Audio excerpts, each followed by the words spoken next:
ఎందుకంటే bus stops దగ్గర చాలామంది వెయిట్ చేస్తూ ఉంటారు కాబట్టి ఏదైనా ఒక్క వాహనం వాళ్ళ మీదకు దూసుకొచ్చినా ఎంత భారీ నష్టం జరుగుతుందనడానికి ఇది ఒక ఎగ్జాంపుల్.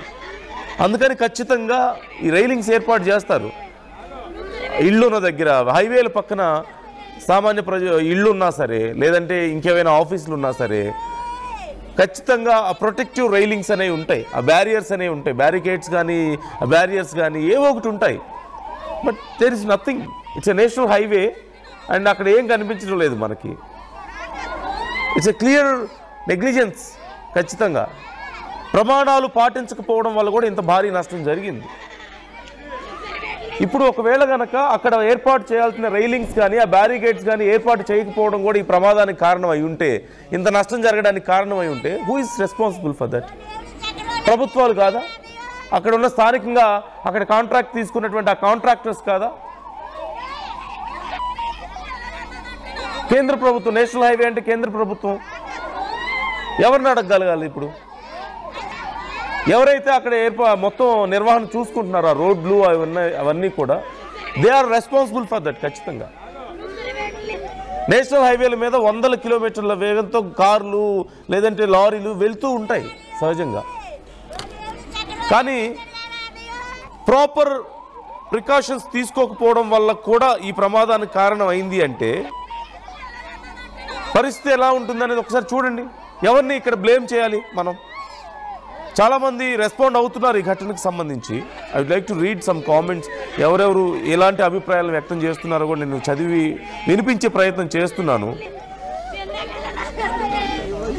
చాలామంది రెస్పాండ్ అవుతున్నారు. మీ ఒపీనియన్ ఏంటి? ఎవరిని ఇక్కడ తప్పు పట్టాలి? ఒక శుభకార్యానికి వెళ్ళి వస్తున్నటువంటి కారు ఇంత దారుణమైనటువంటి ప్రమాదానికి గురైంది, టైర్ బ్లాస్ట్ అయి ఉండొచ్చు అంటూ కొంతమంది చెప్తున్నారు, లేదు ఓవర్ స్పీడ్ అని కొంతమంది చెప్తున్నారు, అండ్ వాళ్ళు కూడా గాయపడ్డారు. మరోవైపు రోడ్డు పక్కన ఉన్నటువంటి అమాయకులు ప్రాణాలు కోల్పోయారు.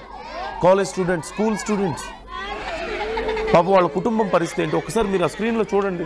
వాళ్ళు ఎంత గుండెలు బాదుకొని ఏడుస్తున్నారు. వాళ్ళ తప్పేంటి అక్కడ? వాళ్ళ కుటుంబం రోడ్డును పడడానికి కారణం ఎవరు అక్కడ? Whose mistake is this? whom we should blame ఇక్కడ? What's your opinion about this? ఒకసారి ఇక్కడ చాలామంది కామెంట్ చేసే ప్రయత్నం చేస్తున్నారు. రమణ కామెంట్ చేస్తున్నారు, ఆంధ్ర తెలంగాణలో ఏదో జరుగుతుంది, దీన్ని అధికారులు ఆలోచించాలి. ఈ కంటిన్యూగా జరుగుతున్నటువంటి ఈ ప్రమాదాలకు సంబంధించి ఎవరికి అంతుపట్టడం లేదు. వరుసగా అంతకుముందు బస్సు ప్రమాదాలు జరగలేదని కాదు, అంతకుముందు కూడా కొన్ని బస్సు యాక్సిడెంట్స్ లాంటివి జరిగాయి. బట్ స్టిల్ బస్సు ప్రమాదాలు ఈ మధ్య ఎందుకు ఇంత ఎక్కువగా జరుగుతున్నాయి? ఎక్కడ చూసినా తెలుగు రాష్ట్రాల్లోనే ముఖ్యంగా వారం 10 రోజులు తిరగకముందే 4-5 భారీ ప్రమాదాలు, 10ల సంఖ్యలో ప్రాణాలు కోల్పోతున్నారు. ఏ ఒక్క ఘటన చూసినా సరే. ఇక కార్ల గురించి, బైకుల గురించి చెప్పాల్సిన పనే లేదు. So what's happening? ఒకసారి ఎందుకు జరుగుతున్నాయంటారు ఇంత తీవ్రమైనటువంటి ప్రమాదాల కారణం ఏంటి? ప్రమాదాల తీవ్రత పెరగడానికి కారణం ఏంటి? ఆ సంఖ్య పెరగడానికి కారణం ఏంటని మీరు అనుకుంటున్నారు? కామెంట్ చేసే ప్రయత్నం చేయండి. వరుస ప్రమాదాల కారణం ఏంటి అని ఆర్టీవీ అడిగినటువంటి ప్రశ్నకు ఎవరు ఎలా రెస్పాండ్ అయ్యారు చూద్దాం. అతివేగం అని 70% మంది అంటుంటే ఏదో కీడు శంకిస్తోంది, సంథింగ్ ఈజ్ హ్యాపెనింగ్. ఇక్కడ ఈ కామెంట్ కూడా అదే ఉంది. రమణ చేసినటువంటి కామెంట్, ఆంధ్ర తెలంగాణలో ఏదో జరుగుతుందో దీన్ని అధికారులు ఆలోచించాలి. ఖచ్చితంగా అవును అని చెప్పేసి వీర్ కామెంట్ చేస్తున్నారు. అంటే పైన చేసినటువంటి కామెంట్కి శాంతి జరగాల్సిందే అంటూ మరొకరు కామెంట్ చేస్తున్నారు, వీర్ కామెంట్ చేస్తున్నారు. సత్య 2025 అసలు మంచిగా లేదు, అందరూ చాలా జాగ్రత్తగా ఉండాలి అంటూ కామెంట్ చేస్తున్నారు సత్య. 2025లో ఎన్నో విపత్తులు మనం చూస్తున్నాం, తుఫాన్లు చూస్తున్నాం, ప్రమాదాలు చూస్తున్నాం.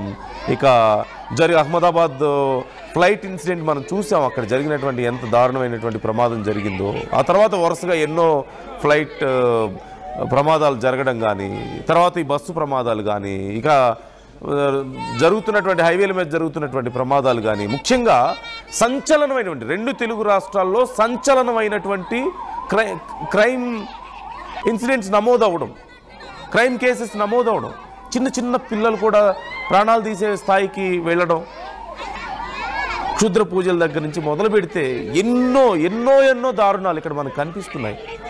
అందుకని కొంతమంది ఇలా భావిస్తున్నారు, maybe this year is not good అని చెప్పి చాలామంది భావిస్తున్నారు, అది కలిసి రాలేదని కొంతమంది అనుకుంటున్నారు. So what's your opinion?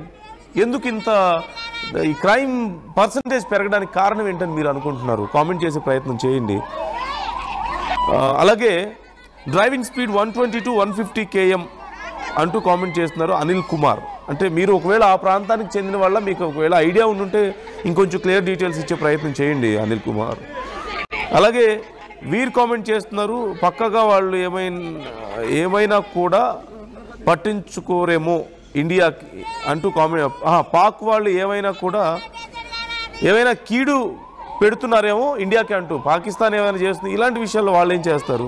We can't see in that angle. Highway road పోలీసులు పెట్టాలి, ఏం క్లియర్గా లేదు comment, I can't read it, sorry. దయచేసి గవర్నమెంట్ అనాలి, ఏ గవర్నమెంట్ అయినా సరే హైవేలో టోల్ ట్యాక్స్ కట్టించుకుంటుంది. సెంట్రల్ గవర్నమెంట్ హైవే రోడ్ల మీద ప్రమాదాలకు కారణం సెంట్రల్ గవర్నమెంట్ తప్పిదం, ఎందుకంటే టోల్ ట్యాక్స్ మరియు రోడ్ ట్యాక్స్ కట్టించుకుంటున్నారు కదా అంటూ కామెంట్ చేస్తున్నారు. ఖచ్చితంగా ఇట్స్ ఏ గవర్నమెంట్స్ ఫాల్ట్ ఇక్కడ ఉంది. అలాంటి బస్ స్టాప్స్ ఉన్న దగ్గర ఖచ్చితంగా రైలింగ్ ఉండాలి. Protective railing or protective barricades is must. భారీ వాహనాలు అతివేగంగా తిరిగేటువంటి ప్రాంతం, పదుల సంఖ్యలో అక్కడ నించుంటారు బస్ స్టాప్స్లో. It's a basic precaution and it should happen from the government. Highway, national highway central government పరిధిలో ఉంటాయి కదా. They have to take care of all this. Who is responsible for this much loss? ఎవరు ఇప్పుడు ఆ కుటుంబాలకు బాధ్యత? So ఇంకా చాలామంది కామెంట్స్ చేస్తున్నారు, 2 నెలలు జాగ్రత్తగా ఉండండి అంటూ దుర్గా మెట్ట కామెంట్ చేస్తున్నారు. అంటే కొంతమందికి అభిప్రాయం ఎందుకు వస్తుందో తెలియడం లేదు. ఈ ఇయర్ మంచిగా లేదు అని చాలామంది అభిప్రాయపడుతున్నటువంటి పరిస్థితి కనిపిస్తుంది. అనిమల్ల శరత్ కామెంట్ చేస్తున్నారు, అన్ని స్టేట్లలో ఇదే జరుగుతుంది, ఏదో కీడు శంకిస్తుంది, ప్రజలందరూ చాలా జాగ్రత్తగా ఉండండి అంటూ కామెంట్ చేస్తున్నారు. ఎందుకని చాలామంది ఇదే అభిప్రాయాన్ని వ్యక్తం చేస్తున్నారు? ఇంకొంచెం క్లియర్గా మెన్షన్ చేసే ప్రయత్నం చేయండి.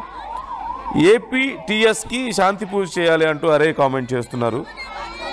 కొంతమందికి ఈ నమ్మకాలు ఉన్నాయి, కొంతమంది ఇలాంటి అభిప్రాయాలను వ్యక్తం చేస్తున్నారు. ఎవరి అభిప్రాయాలు వాళ్ళవి. But one thing is clear, lot of loss మనం చూస్తున్నాం. మనం ఎన్నో ప్రాణాలు గాల్లో కలిసిపోయాయి, ఎంతో ఆస్తి నష్టం జరిగింది, ఎన్నో ప్రకృతి విపత్తులు, ఎన్నో ఇలాంటి ప్రమాదాలు, అమాయక ప్రజల ప్రాణాలు కోల్పోవడం కానీ ఇవన్నీ మనం చూస్తూనే ఉన్నాం. మనం వరుసగా జరిగినటువంటి బస్సు ప్రమాదాలు చూసాం. కొన్ని పదుల సంఖ్యలో ప్రాణాలు కోల్పోతే ఎన్నో కుటుంబాలు రోడ్డును పడ్డాయి కదా. సో ఇలాంటి కొంతమందికి నమ్మకాలు ఉండడంలో మనం పూర్తిగా తప్పు పట్టలేం. ఎందుకంటే చాలా నష్టాన్ని చూసిన వాళ్ళు ఉన్నారు చాలామంది. There are lot of brutal things ఈ సంవత్సరంలో, బ్రూటల్ ఇన్సిడెంట్స్ జరిగినటువంటివి. సో మరింత మీ అభిప్రాయాలను కామెంట్ చేసే ప్రయత్నం చేయండి, షేర్ చేసుకునే ప్రయత్నం చేయండి. అక్కడ ఉన్నటువంటి సిచ్యువేషన్కి సంబంధించి ఒకసారి మనం మాట్లాడుకుంటే, ఒక పెళ్లికి వెళ్ళొస్తున్నటువంటి కార్, అది పెళ్లిలో ఉపయోగించినటువంటి కారు, పెళ్లి కూతుర్ని పెళ్లి కొడుకుని ఊరేగింపుగా తీసుకువెళ్ళడానికి ఉపయోగిస్తూ ఉంటారు. We can see those roses and ribbons and ఆ డెకరేషన్ మనకు కనిపిస్తుంది. కారు కొత్తగా ఉంది and it must be in very good condition. అలాంటి కారు ఒక్కసారిగా టైర్ పేలిపోవడం వల్ల దూసుకొచ్చింది అని కొంతమంది చెప్తున్నారు. బట్ వీ డోంట్ నో ఎగ్జాక్ట్గా ఏం జరిగింది అనేది మనకి ఇంకా తెలియదు. అధికారులు దీన్ని కన్ఫర్మ్ చేయాల్సి ఉంది.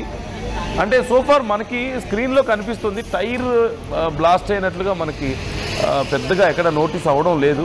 ఇంకా ఇంకొంచెం క్లియర్గా, ఎందుకంటే ఇవాళ రేపు ట్యూబ్లెస్ టైర్స్ వస్తున్నాయి కాబట్టి చాలా వరకు అవి అంతగా డిఫరెన్స్ తెలియదు. ఒకవేళ వాటిలో గాలి ఉన్నా లేకపోయినా నార్మల్ కండిషన్లో ఉన్నప్పుడు పెద్దగా డిఫరెన్స్ తెలియదు కాబట్టి we cannot say properly. But ఇక్కడికి కనిపిస్తున్న దాని ప్రకారం చూస్తే, మనం విజువల్స్లో చూస్తే పెద్దగా డిఫరెన్స్ మనకు తెలియడం లేదు.